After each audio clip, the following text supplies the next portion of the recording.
আমি চলে যাচ্ছিলাম উড়তে, না অ্যাকচুয়ালি ঘুরতে। এই ভিডিওটা লাস্ট ইয়ারের ভিডিও, 2023 অক্টোবর মাসে। হ্যাঁ, আমি যাচ্ছিলাম শিলং। আর পুরো ফ্যামিলি মিলে, অ্যাকচুয়ালি আমি একা না। সো এই পুজোর আমেজটা দেখতেই পারছেন। তো ফাইনালি পৌঁছে গেলাম এয়ারপোর্টে করে বোর্ডিং করে ফেললাম।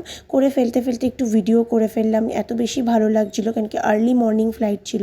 তো এই রানওয়েটা দেখুন, রানওয়ে থেকে ফাইনালি আমি এয়ারবাস থেকে নেমে পড়লাম, আর আমাদের ফ্লাইট দিয়ে দিয়েছিল ইন্ডিগো।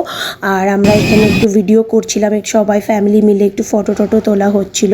তো তারপরে বসে পড়লাম, ওয়েট করছি, যে খুব এক্সাইটেড ছিলাম যে কখন আমি যাব আর কি। আমাদের ফ্লাইটটা গুয়াহাটি অবধি ছিল। আমরা গুয়াহাটির থেকে বাই রোডে কার নিয়েছিলাম, আর এত সুন্দর লাগছিল ন্যাচারালি। আর যেহেতু ভোরের ফ্লাইট ছিল, তো আমরা খুব আর্লি গুয়াহাটি পৌঁছে গেছিলাম। এটা ছিল ঠাকুরের সাইডটা, যেখানে মা দুর্গাকে রাখা হয়েছিল, খুব সুন্দর জায়গাটা। তারপরে আমরা বেরিয়ে পড়লাম আমাদের সবচেয়ে ইম্পর্টেন্ট কাজ করতে, যেটা হচ্ছে ব্রেকফাস্ট। তো তাড়াতাড়ি করে আমরা ব্রেকফাস্ট নিয়ে নিয়েছিলাম, ছোলা ভটোরা আর পরাঠা। তো এত কোয়ান্টিটি ছিল যে খেয়ে শেষ করতে পারছিলাম না। তারপরে মা, বাবা, বিষ্ণু সবাই খাচ্ছিল, আমি একটু ভিডিও করছিলাম চট করে, যেরকম এটা আমি সবসময় করে থাকি।